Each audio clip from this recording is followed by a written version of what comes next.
بسم اللہ الرحمن الرحیم۔ السلام علیکم دوستو، سورہ فاتحہ کے بعد سورہ بقرہ قرآن کریم کی دوسری صورت ہے۔ احادیث اور آثار صحابہ میں اسی نام سے اس کا ذکر کیا گیا ہے۔ حدیث میں اس کے اور نام بھی آئے ہیں جس سے اس کی اہمیت کا اندازہ ہوتا ہے۔ اسے حضرت صلی اللہ علیہ وآلہ وسلم نے سنام القرآن اور ذرۃ القرآن سے بھی یاد فرمایا ہے۔ ذرت اور سنام ہر چیز کے اعلیٰ اور افضل حصے کو کہا جاتا ہے۔ یہ سورت قرآن کریم کا سنام یا ذرت ہے، یعنی قرآن کریم کی چوٹی۔ حضرت ابو ہریرہ رضی اللہ تعالی عنہ سے ایک حدیث مروی ہے جس میں انہوں نے بیان کیا ہے کہ اس سورت میں ایک آیت ایسی ہے جو تمام آیات قرآن میں افضل و اعلیٰ ہے، اور وہ آیت الکرسی ہے۔ سورہ بقرہ کی فضیلت میں بہت سی احادیث ہیں۔ سیدنا ابو ہریرہ رضی اللہ تعالی عنہ سے روایت ہے کہ رسول اللہ صلی اللہ علیہ وآلہ وسلم نے فرمایا، اپنے گھروں کو قبرستان نہ بناؤ، بے شک شیطان اس گھر سے نکل جاتا ہے جس گھر میں سورہ بقرہ پڑھی جاتی ہے۔ سیدنا ابو امامہ رضی اللہ تعالی عنہ بیان کرتے ہیں کہ رسول اللہ صلی اللہ علیہ وآلہ وسلم نے فرمایا، دو جگمگانے والی صورتیں یعنی بقرہ اور آل عمران پڑھا کرو، کیونکہ وہ دونوں قیامت والے دن اس طرح آئیں گی گویا وہ دو بادل ہوں، یا دو سائبان، یا صف باندھے ہوئے پرندوں کی دو ٹکڑیاں ہوں۔ وہ اپنے اصحاب کی طرف سے حجت پیش کریں گی، سورہ بقرہ پڑھا کرو، اس لیے کہ اس کا حاصل کرنا برکت ہے، اس کو چھوڑ دینا باعث حسرت ہے، اور یہ ایسی صورت ہے کہ جادوگر اس کا مقابلہ نہیں کر سکتے، اور ہر چیز کی ایک کوہان ہوتی ہے، اور یہ قرآن کی کوہان سورہ بقرہ ہے۔ شیطان جب سورہ بقرہ کی آواز سنتا ہے تو اس گھر سے نکل جاتا ہے جس گھر میں سورہ بقرہ کی تلاوت کی جا رہی ہو۔ سیدنا اسید بن حضیر رضی اللہ تعالی عنہ سے روایت ہے کہ رات کو وہ سورہ بقرہ کی تلاوت کر رہے تھے کہ ان کا گھوڑا جو پاس ہی بندھا ہوا تھا اس نے بدکنا شروع کر دیا۔ وہ خاموش ہو گئے تو گھوڑا بھی پرسکون ہو گیا۔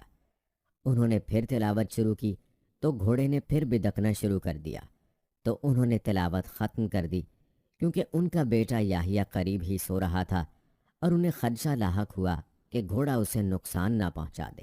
جب بچے کو اٹھا لیا تو آسمان کی طرف دیکھا، فرماتے ہیں میرے سر کے اوپر بادل سا تھا جس میں قندیلیں تھیں، اور وہ فضا میں اوپر جا رہا تھا، یہاں تک کہ میری نظروں سے اوجھل ہو گیا۔ صبح ہوئی تو انہوں نے نبی صلی اللہ علیہ وآلہ وسلم سے یہ واقعہ بیان کیا۔ آپ صلی اللہ علیہ وآلہ وسلم نے فرمایا، اے ابن حضیر آپ پڑھتے رہتے، اے ابن حضیر آپ پڑھتے رہتے تو بہتر تھا۔ عرض کی، اے اللہ کے رسول صلی اللہ علیہ وآلہ وسلم، میں اس سے ڈر گیا کہ کہیں گھوڑا میرے بیٹے یحییٰ کو نقصان نہ پہنچا دے جو قریب ہی لیٹا ہوا تھا۔ میں نے سر اوپر اٹھایا اور پھر بچے کے پاس آ گیا۔ پھر میں نے آسمان کی طرف دیکھا تو کیا دیکھتا ہوں کہ سائبان کی طرح ایک چیز ہے جس میں چراغوں کی مانند کوئی شے ہے۔ پھر جب میں دوبارہ باہر آیا تو میں نے اسے نہیں دیکھا۔ آپ نے فرمایا، آپ جانتے ہیں یہ کیا چیز تھی؟ عرض کی کہ جی نہیں۔ فرمایا، یہ تو فرشتے تھے جو آپ کی تلاوت سننے کے لیے آئے تھے۔ اگر آپ پڑھتے رہتے تو لوگ بھی صبح کے وقت انہیں دیکھتے اور وہ لوگوں سے چھپتے نہیں۔ سیدہ عائشہ صدیقہ رضی اللہ تعالی عنہا بیان کرتی ہیں، سورہ بقرہ اور سورہ نساء اس زمانہ میں نازل ہوئیں جب میں رسول اللہ صلی اللہ علیہ وآلہ وسلم کے پاس تھی۔ حضرت عبداللہ ابن مسعود رضی اللہ تعالی عنہ نے فرمایا کہ سورہ بقرہ کی 10 آیتیں ایسی ہیں کہ اگر کوئی شخص رات میں ان کو پڑھ لے تو اس رات کو جن یا شیطان گھر میں داخل نہیں ہوگا، اور اس کو اور اس کے اہل و عیال کو اس رات میں کوئی آفت یا کوئی ناگوار چیز پیش نہیں آئے گی، اور اگر یہ آیتیں کسی مجنون پر پڑھی جائیں تو اسے افاقہ ہو جائے گا انشاءاللہ۔ وہ 10 آیتیں یہ ہیں: 4 سورہ بقرہ کے آغاز سے، 1 آیت الکرسی، 2 آیتیں اس کے بعد کی، اور 3 آیتیں آخر سورہ بقرہ کی۔ حدیث میں اس طرح کے اور بھی فضائل کا ذکر کیا گیا ہے۔ اس صورت میں بنی اسرائیل کے واقعات کے سلسلے میں گائے کا ایک دلچسپ واقعہ مذکور ہوا ہے۔ اسی کی نسبت سے اس سورت کا نام البقرہ رکھ دیا گیا ہے۔ یہ سورت مدنی ہے۔ آپ جانتے ہیں کہ قرآن پاک کی صورتوں کی تقسیم یا شناخت کے سلسلے میں مکی یا مدنی ہونا بھی ایک حوالہ ہے۔ اس سے صورتوں کی شناخت میں مدد بھی ملتی ہے، لیکن اس کے ساتھ ساتھ اہل علم کو اس کے مضامین سمجھنے میں بھی آسانی ہو جاتی ہے، کیونکہ جیسے ہی یہ پتہ چل جاتا ہے کہ یہ صورت مکی ہے یا مدنی، تو فوراً اس صورت کا زمانہ نزول، پس منظر، تاریخ اور واقعات سے قرائن کا تعین آسان ہو جانے کے باعث احکام کو سمجھنے اور بعض احکام کی توجیح کرنے میں مدد ملتی ہے۔ سورہ بقرہ قرآن کی دوسری اور سب سے طویل سورت ہے۔ اس کی 286 آیات ہیں اور قرآن کے پہلے پارے میں سورہ الفاتحہ کو چھوڑ کر باقی تمام آیات دوسرا پارہ مکمل طور پر اور تیسرے پارے کا بڑا حصہ اسی سورت پر مشتمل ہے۔ قرآن کی مشہور آیت الکرسی بھی اسی سورت کا حصہ ہے اور تیسرے پارے میں آتی ہے۔ اس سورت میں بہت سے اسلامی قوانین وضع کیے گئے ہیں۔ سورہ بقرہ مدنی سورت ہے۔ تمام سورت مدینہ منورہ میں نازل ہوئی، سوائے ایک آیت کے جو 281ویں آیت ہے، جو حجۃ الوداع کے موقع پر مکہ المکرمہ میں نازل ہوئی۔ اس سورت کا بیشتر حصہ ہجرت مدینہ کے بعد مدنی زندگی کے بالکل ابتدائی دور میں نازل ہوا ہے۔ اس سورت کو سمجھنے کے لیے پہلے اس کا تاریخی پس منظر اچھی طرح سمجھنا بہت ضروری ہے۔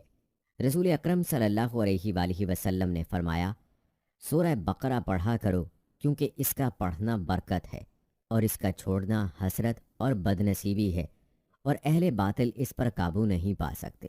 قرطبی نے حضرت معاذ رضی اللہ تعالی عنہ سے نقل کیا ہے، اس جگہ اہل باطل سے مراد جادوگر ہے۔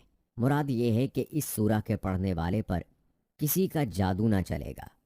اور حضور پاک صلی اللہ علیہ وآلہ وسلم نے فرمایا کہ جس گھر میں سورہ بقرہ پڑھی جائے شیطان وہاں سے بھاگ جاتا ہے۔ اور رسول اللہ صلی اللہ علیہ وآلہ وسلم نے فرمایا، سورہ بقرہ سنام القرآن اور ذر القرآن ہے۔ سرام اور ذرو ہر چیز کے اعلیٰ و افضل حصہ کو کہا جاتا ہے۔ اس کی ہر آیت کے نزول کے وقت 80 فرشتے اس کے جلوں میں نازل ہوئے۔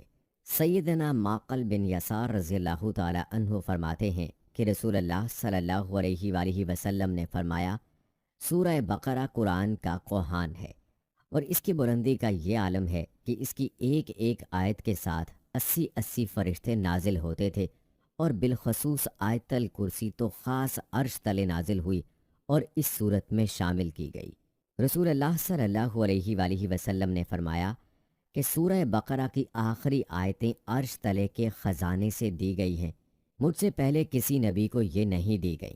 جب حضور صلی اللہ علیہ وآلہ وسلم کو معراج کرائی گئی اور آپ سدرۃ المنتہا تک پہنچے جو 7ویں آسمان میں ہے، جو چیز آسمان کی طرف چڑھتی ہے وہ یہیں تک ہی پہنچتی ہے اور یہاں سے ہی لی جائی جاتی ہے، اور جو چیز اوپر سے نازل ہوتی ہے وہ بھی یہیں تک پہنچتی ہے، پھر یہاں سے آگے لے جائی جاتی ہے، اور اسے سونے کی ٹڈیاں ڈھکے ہوئے تھیں۔ وہاں حضور صلی اللہ علیہ وآلہ وسلم کو 3 چیزیں دی گئیں: 5 وقت کی نمازیں، سورہ بقرہ کے خاتمے کی آیتیں، اور توحید والوں کے تمام گناہوں کی بخشش۔ اسی طرح رسول اکرم صلی اللہ علیہ وآلہ وسلم نے فرمایا، سورہ بقرہ کی ان دونوں آخری آیتوں کو پڑھتے رہا کرو، انہیں عرش کے نیچے کے خزانوں سے دیا گیا ہے۔ اسی طرح حضرت علی رضی اللہ تعالی عنہ فرماتے ہیں، میں نہیں جانتا کہ اسلام کے جاننے والوں میں سے کوئی شخص آیت الکرسی اور سورہ بقرہ کی آخری آیتیں پڑھے بغیر سو جائے۔ یہ وہ خزانہ ہے جو نبی صلی اللہ علیہ وآلہ وسلم کو عرش تلے کے خزانہ سے دیے گئے ہیں۔ ایک صحابی بیان کرتے ہیں، ہم حضور صلی اللہ علیہ وآلہ وسلم کے پاس بیٹھے ہوئے تھے جہاں حضرت جبرائیل علیہ السلام بھی تھے کہ اچانک ایک دہشت ناک بہت بڑے دھماکے کی آواز کے ساتھ آسمان کا وہ دروازہ کھلا جو آج تک کبھی نہیں کھلا تھا۔ اس سے ایک فرشتہ اترا، اس نے حضرت صلی اللہ علیہ وآلہ وسلم سے کہا، آپ کو خوشی مبارک ہو، آپ کو وہ 2 نور دیے جاتے ہیں جو آپ سے پہلے کسی نبی کو نہیں دیے گئے، سورہ فاتحہ اور سورہ بقرہ کی آخری آیتیں۔ ان کے ایک ایک حرف پر آپ کو نور دیا جائے گا۔ ہماری دعا ہے کہ اللہ رب العزت ہمیں سورہ بقرہ پڑھنے اور اس کے خاص سے فائدہ اٹھانے کی توفیق عطا فرمائے، آمین یا رب العالمین۔